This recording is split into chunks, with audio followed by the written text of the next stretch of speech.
free of charge. The Appleton is located on East Silver Springs Boulevard in Ocala. For more information, visit appletonmuseum.org. Broadcasting from the Paddock Mall Studios, this is WOCA, Ocala, Gainesville, The Villages, 1370 AM, 96.3 FM, The Source.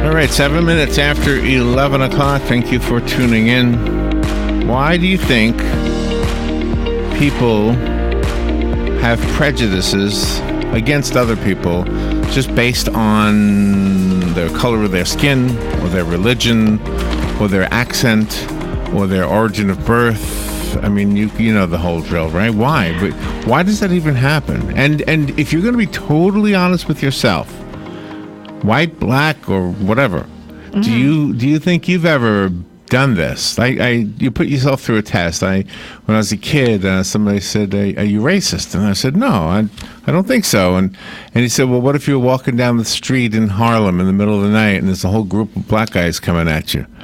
I said, "Well, I might be scared." I said, "But if there was a whole group of white guys, I'd be scared too." Yeah, right. Now, black women, I'd be fine.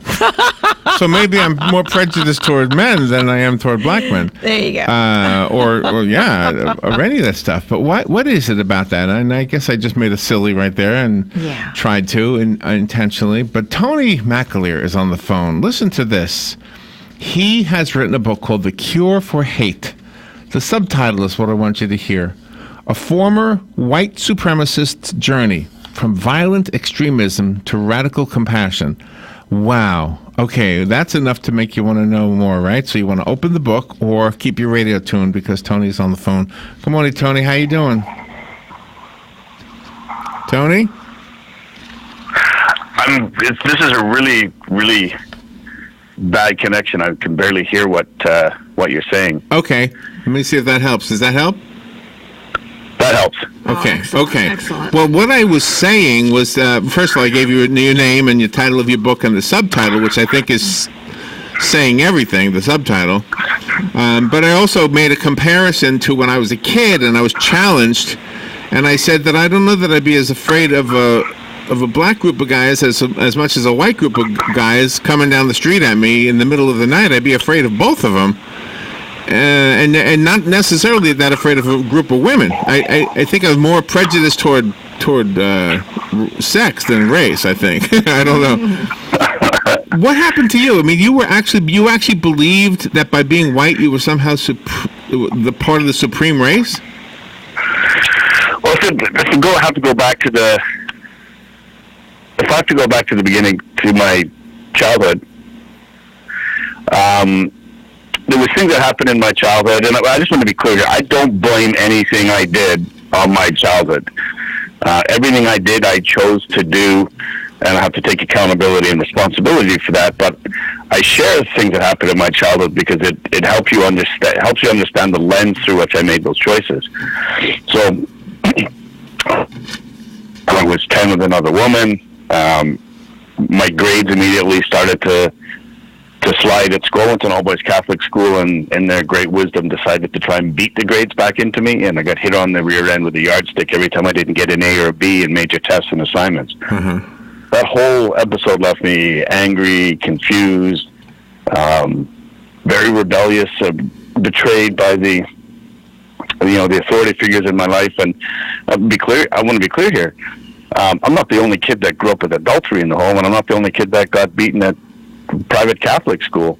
There's millions of people that happened to, but they didn't end up the same place that I did. And I talk about in the book toxic shame, which is not a new idea. And toxic shame is the belief that it sits at the very basement of your self-identity, subconscious self-identity belief that you're not good enough, you're less than, you're not whole, you're imperfect, you're flawed, you're not smart enough, you're not pretty enough. And we live our lives in reaction to that lie.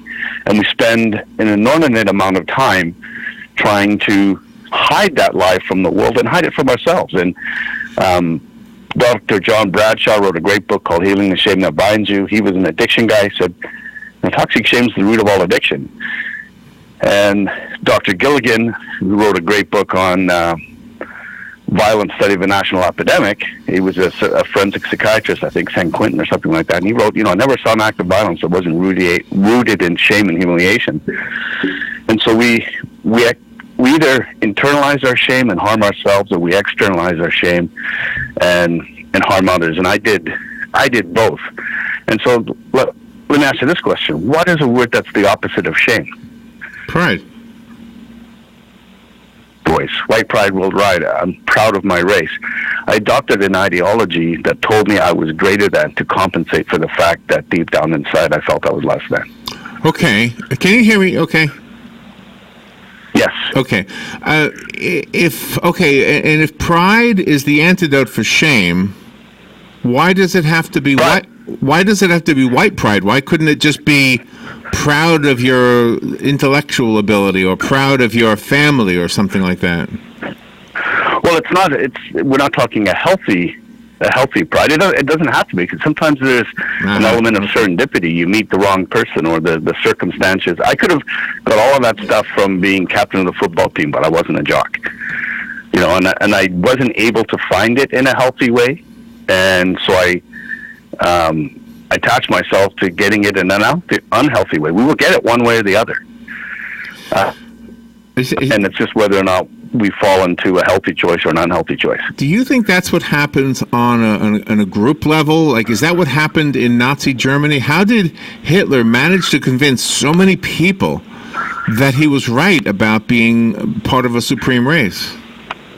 Absolutely, I think that, and I think there was two factors that I think are worthy of examination that went into the rise of Adolf Hitler. One is the loss of 3.5 million men in the First World War by the Axis side.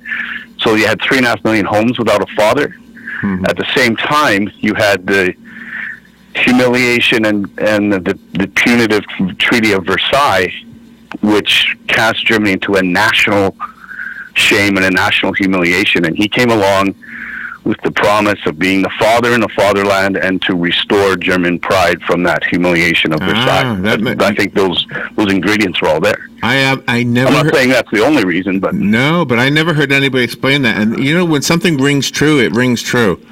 I've never heard it put that way before, but I think you're really right about that. So that can happen on an individual level as well. So what actually happened for you? Did you seek out a group of guys that believed that's the white supremacy thing, that whole myth? No, what I sought out was a group of guys I could be accepted by, and a group of guys that would I could find acceptance and community and belonging with. And I thought I'd found it in the punk scene, but I really found it when I first got into the skinhead thing. I mean, these guys would bleed for you. And it's not so much the ideology that draws people in; it's what comes with the ideology, and it's that sense of brother.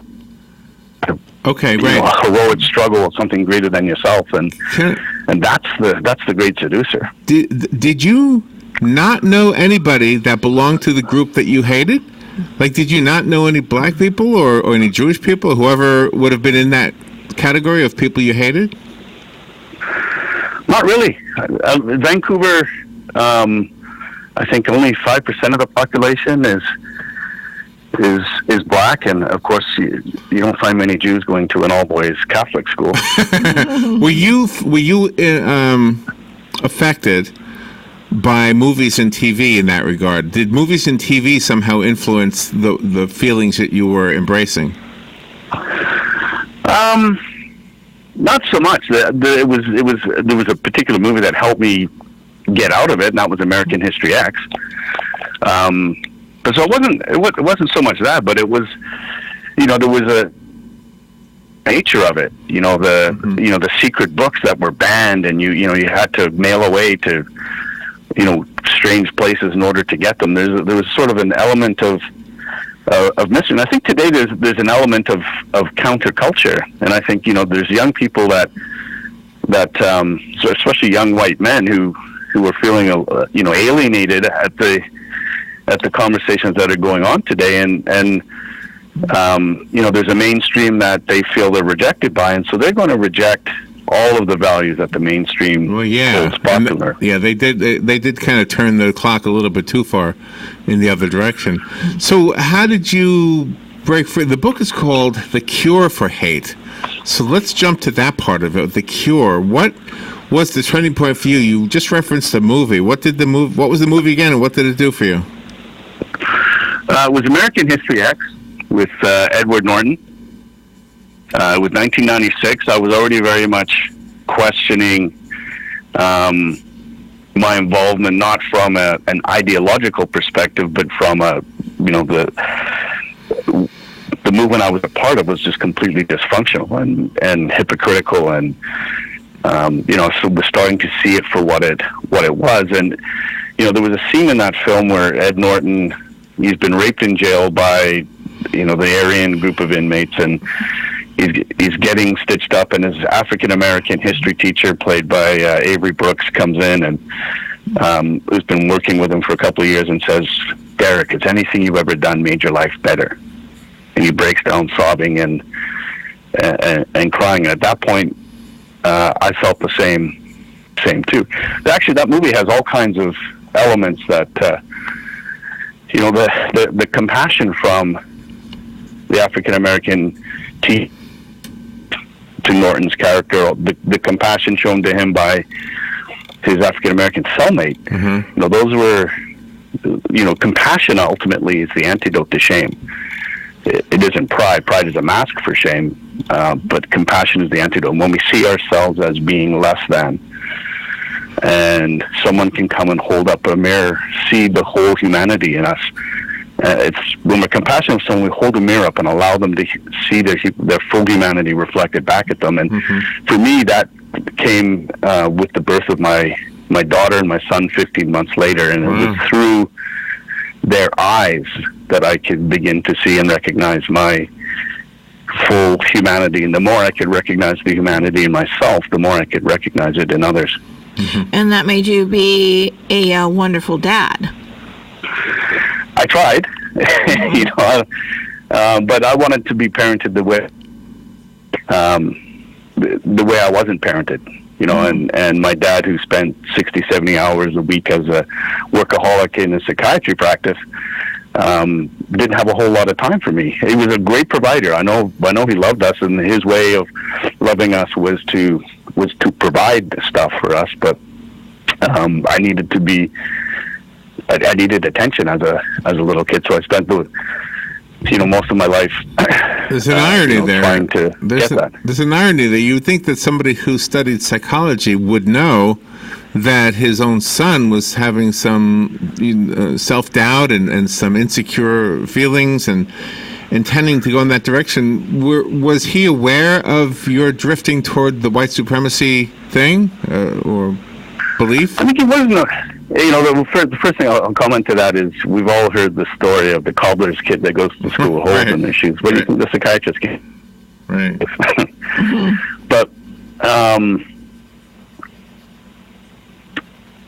nobody likes to look at their own stuff, and I don't know if he noticed where it was I was drifting, but he knew when I got there, because he was bombed by the Germans. He grew up in the Catholic tenements in Liverpool and was bombed by the Germans during World War II. So, I suppose it's a strange way to be angry at your father, to have a poster on your wall of the guy who sent the bombs. Yeah, right. Oh my gosh. Okay, so let me just reintroduce you. Tony McAleer is our guest. He wrote the book called The Cure for Hate, a former white supremacist journey from violent extremism to radical compassion. How did the violent part manifest itself? Were you actually being violent toward other people? As a skinhead, there was probably more violence as a skinhead before the politics. And I wasn't a tough kid growing up. I was a sensitive kid. I was kind of soft, but the times that I spent over and over and over again in that teacher's office getting hit on the rear end with that yardstick and knowing that there was something really bad's about to happen, there's nothing I could do about it. I don't think to this day, if I reflect on my entire life, I've ever felt more powerless, more helpless than I did in those times at the office. And so when I started hanging out with skinheads, and my mom and my dad were like, what are you doing? Like, I grew up in an affluent middle class neighborhood, went to private school, and these guys clearly didn't, and they had the one thing that I didn't have, and that was toughness. And in a weird, irrational way, I felt safe when I was with them because of their capacity for violence. Everybody feared them, and my bullying survival strategy become the bully. And the first two skinheads I met in Vancouver, I met them when they were, sizing up my Doc Martens, and they were going to rob me, but my feet were the wrong size. Do you know? Oh my gosh! Yeah. Do you know? We had an author on one time, and she was a lady, and she was basically saying that the world is messed up because of old white straight men, and I said, well, that's me. I'm an old white straight man. I felt like, well, why is my group suddenly the bad guy? I mean, I'm not part of any group that did anything to anybody. I mean, not me personally. Well, I think we have to be careful not to confuse causation with correlation. Explain what you mean. Explain what you mean. Well, I mean, just because there are some old white men that have gravitated to the top doesn't mean every old white man is responsible or necessarily even benefits. Yeah, right, absolutely. Well, and that's the same thing with blaming every Jew for the death of Jesus or whatever happens in that group, or every black person because there was somebody shot somebody else downtown and they happen to be black. Yeah, I think that's the problem we have as people, is we generalize, we do the broad brushstroke, and the broad brushstroke approach never is right. There's always going to be somebody. I mean, if I'm wrong about this, then why did God stop Noah? I mean, save Noah? The broad brush, everybody was wiped out except for one family in that story. Yeah, right? no, and as I started to explore the role that toxic shame had, because I want to distinguish between guilt and healthy shame, which is I did bad, I did wrong, and toxic shame, which is I am bad, I am wrong. Mm-hmm. And as I started to explore it in my own life, I was able to recognize in others, and some of the stuff that perhaps happens in the inner cities and African American communities, I used to be very judgmental of.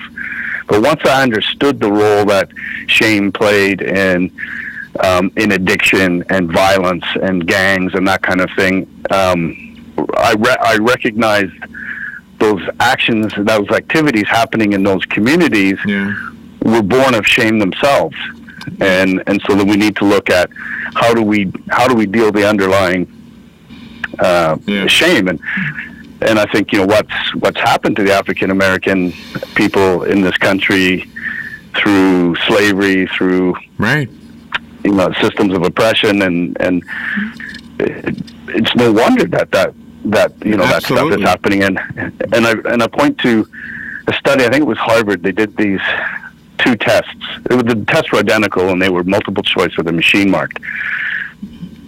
The difference between the two tests is in the demographic section. The test taker had to check off the box to indicate which race they were. The other test didn't have that. And the African Americans who had to check off that box before they wrote the test scored significantly less than the African American students that didn't have to answer that. And that shows you how deep and insidious toxic shame can be. In one of your journeys around the world, going through Auschwitz, and on your way to Hungary, you had a statement: "I'd rather lose my life than lose my soul." That was very impactful. Yes. Because I'd been quite an articulate Holocaust denier, and when I was in that space, there was no feeling. It was looking at it as just data points without any humanity connected to them, and like ledgers and entries. I was completely dehumanized internally, because I believe the level to which we dehumanize other human beings is a mere reflection of how internally disconnected and dehumanized we are. And so I went to, confront that part of myself when I went to Auschwitz and Hungary and Warsaw and went there to feel those places. And I spent 15 hours with a guide one-on-one at Auschwitz and